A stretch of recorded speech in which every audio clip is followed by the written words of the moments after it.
ನಾವು ಮುಖ್ಯವಾಗಿ ನೆನಪಿಸ್ಕೋಬೇಕಾಗಿರೋದು ತ್ಯಾಗ. ಯಾಕಂದರೆ ಈಗಿನ ರಾಜಕೀಯ ವ್ಯವಸ್ಥೆ ಏನಿದೆ ಅಂತಂದರೆ ಎಲ್ಲ ಅಧಿಕಾರ ಜವಾಬ್ದಾರಿ ಯಾರಿಗೆ ಸಿಗುತ್ತೋ ಅನ್ನೋ ಒಂದು ಆಸೆ.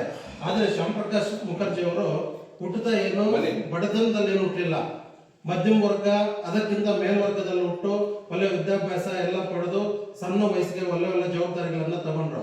ಆದರೆ ದೇಶ ಅಂತ ಬಂದಾಗ ಇವು ಯಾವ ಲೆಕ್ಕಕ್ಕೆ ಬರಲಿಲ್ಲ. ದೇಶ ಮೊದಲು ಸ್ವತಂತ್ರ ಪೂರ್ವ ಸ್ವತಂತ್ರ ನಂತರದ ಮೊದಲನೇ ಸರ್ಕಾರದಲ್ಲಿ ಒಂದು ಉನ್ನತ ಹುದ್ದೆಯಲ್ಲಿದ್ದರು. ಆದರೆ ಸ್ವತಂತ್ರ ಬಂದಾಗ ದೇಶವನ್ನು 3 ಭಾಗ ಮಾಡಿದ್ರು. ಒಂದು ಪಾಕಿಸ್ತಾನ, ಇನ್ನೊಂದು ಜಮ್ಮು ಕಾಶ್ಮೀರ, ಇನ್ನೊಂದು ನಮ್ಮ ಭಾರತ ಹಂಗೆ ಇತ್ತು.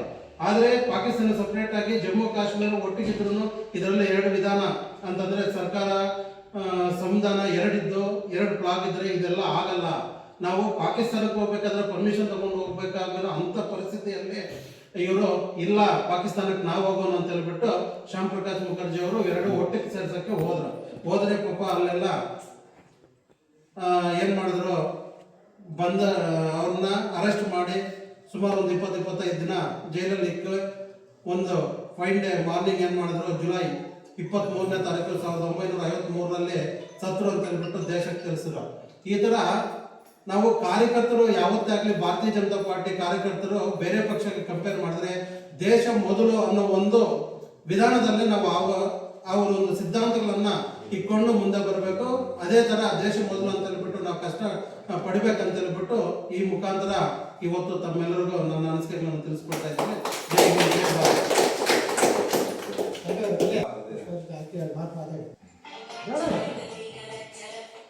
ಮಾಡಿ ನಮ್ಮನ್ನೆಲ್ಲ ನಾಯಕರನ್ನು ಮಾಡಿ ಪ್ಲೀಸ್. ನೀವು ಆಲ್ರೆಡಿ ಶ್ಯಾಮ್ ಪ್ರಸಾದ್ ಮುಖರ್ಜಿ ಅವರ ಬಲಿದಾನ ದಿವಸ ಅಂದರೆ ಅವರು ದಿವಂಗತರಾದ ಸ್ವರ್ಗಸ್ಥರಾದ ದಿನ. ಯಾಕೆ ಸ್ವರ್ಗಸ್ಥರಾದರು ಅಂತಂದರೆ, ಇದುವರೆಗೂ ನಮ್ಮ ಮಿತ್ರರು ಸುರೇಶ್ ಅವರು ಹೇಳ್ತಾ ಇದ್ದಾಗೆ ಅವರು ಒಂದೇ ದೇಶದಲ್ಲಿ 2 ವಿಧಾನ ಅಂದರೆ ಸಂವಿಧಾನ 2 ಚಿಹ್ನೆಗಳು ನಡೆಯೋದಿಲ್ಲ ಅನ್ನೋದಕ್ಕೆ ಆವಾಗೇ ಒಂದು ರಾಷ್ಟ್ರೀಯತೆ ಭಾವನೆ ಇದ್ದಿದ್ದನ್ನು ಈ ಕಾಂಗ್ರೆಸ್ನ ದುರಾಡಳಿತವನ್ನು ಮುಂಚಿತವಾಗಿ ಗುರುತು ಮಾಡಿದ್ರು. ಹೇಗೆ ಅಂತಂದರೆ, ಅವರು ಕಾರ್ಮಿಕ ಸಚಿವರು ವಿದೇಶಾಂಗ ಸಚಿವರು 2 ಆಗಿದ್ರು ಕೂಡ 2ನ್ನೂ ರಾಜೀನಾಮೆ ಕೊಟ್ಟು ಅಥವಾ ಆ ಸರ್ಕಾರದಲ್ಲಿ ಇದ್ರೂ ಕೂಡ ವಿರೋಧ ಮಾಡಿದ್ರು. ಅಂದರೆ ಒಂದು ಸರ್ಕಾರ ತನ್ನ ನಿಯಮನ್ನ ಜನರ ವಿರೋಧ ಅಥವಾ ದೇಶದ ವಿರೋಧ, ದೇಶ ಫಸ್ಟ್ ಮೊದಲು ಅಂತ ಹೇಳ್ತಾ ಇರೋವಾಗ ಹೇಗಿರುತ್ತೋ ಆ ರೀತಿಯಲ್ಲಿ ಮಾಡ್ತಾ ಇರಬೇಕಾದ್ರೆ ಸಂದರ್ಭದಲ್ಲಿ ಅವ್ರನ್ನ ಇದೇ ನೆಹರು ಸರ್ಕಾರ ಆಗಿನ ರಾಜೀನಾಮೆ ಕೊಟ್ಟಿದ್ರು ಕೂಡ ಮಾಜಿ ಮಂತ್ರಿ ಆಗಿರ್ತಾರೆ, ಎತ್ಕೊಂಡು ಹೋಗಿ ಕಾಶ್ಮೀರಲ್ಲಿ ಜೈಲಲ್ಲಿ ಹಾಕ್ತಾರೆ. ಅಲ್ಲಿದ್ದಾಗ ಅವ್ರಿಗೆ ಹಾರ್ಟ್ ಅಟ್ಯಾಕ್ ಆಗಿ ಸತ್ತೋಗ್ತಾರೆ ಅಂತ ಹೇಳ್ತಾರೆ. ಸತ್ತೋದ್ರೆ ಸಾಯಿಸಿದ್ರೆ ಇವತ್ತುವರೆಗೂ ಗೊತ್ತಿಲ್ಲ. ನೇತಾಜಿ ಅವ್ರದ್ದಾಗ್ಲಿ, ಇನ್ನೊಬ್ಬರದ್ದಾಗ್ಲಿ, ಅಥವಾ ಯಾರು ಪಂಡಿತ್ ದೀನ್ ದಯಾಳ್ ಉಪಾಧ್ಯಾಯರದ್ದಾಗ್ಲಿ ಅದೇ ರೀತಿಯಲ್ಲಿ ಅವ್ರದ್ದು ಆಯ್ತು. ಯಾಕೆ ಅಂತಂದ್ರೆ ಅವ್ರನ್ನ ಇವತ್ತಿಗೂ ಸ್ಮರಣೆ ಮಾಡೋದು ಯಾಕೆ ಅಂದ್ರೆ ಅವರು ಜನಸಂಘದ ಸಂಸ್ಥಾಪಕ ಅಧ್ಯಕ್ಷರು ಶ್ಯಾಮ್ ಪ್ರಸಾದ್ ಮುಖರ್ಜಿ ಅವರು.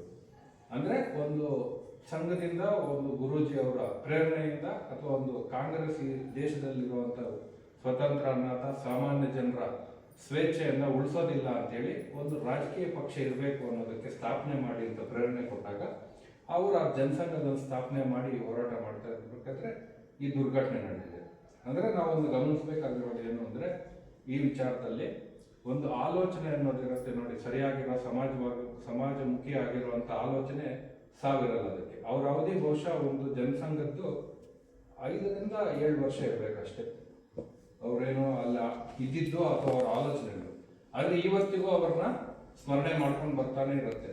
ಆದರೆ ಇದು ಇನ್ನೊಂದು ಪ್ರಜಾಪ್ರಭುತ್ವದ ಇನ್ನೊಂದು ಮಜಲು ಏನು ಅಂತಂದ್ರೆ, ಅವರು ಯಾವುದನ್ನ 2 ಇರಬಾರ್ದು, 2 ಚಿಹ್ನೆಗಳು 2 ಇರಬಾರ್ದು ಅಂತಂದ್ರೆ ಅದನ್ನ ನಾವು 2-3 ವರ್ಷಗಳ ಹಿಂದೆ ತೆಗಿಬೇಕಾಯ್ತು. ಇಷ್ಟು ವರ್ಷ ಸುದೀರ್ಘ ಹೋರಾಟ ಮಾಡಬೇಕಾಯ್ತು. ಪಾರ್ಟಿ ಯಾವುದಕ್ಕೆ ಸ್ಥಾಪನೆ ಮಾಡಿ ಅಥವಾ ಯಾವ ವಿಚಾರಗಳನ್ನ ವಿರೋಧ ಮಾಡ್ಕೊಂಡು ಬಂತೋ ಅದನ್ನು ಮಾಡೋದಕ್ಕೆ ಇಷ್ಟು ವರ್ಷಗಳು ಬೇಕಾಯಿತು.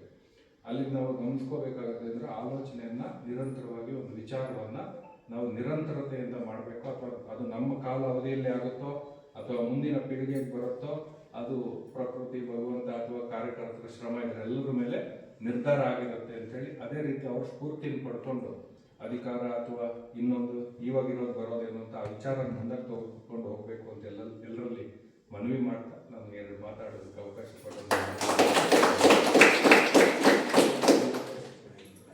ಏನು ಇವತ್ತು ಶ್ಯಾಮ್ ಪ್ರಕಾಶ್ ಮುಖರ್ಜಿ ಅವರ ಪುಣ್ಯ ಸ್ಮರಣೆಗೆ ಬಂದ ನಮ್ಮ ಎಲ್ಲ ಮುಖಂಡರಿಗೂ ಹಾಗೂ ಕಾರ್ಯಕರ್ತರಿಗೂ ಈ ಮುಖಾಂತರ ವಂದನೆಗಳನ್ನು ತಿಳಿಸ್ತಾ ಇದ್ದೀನಿ.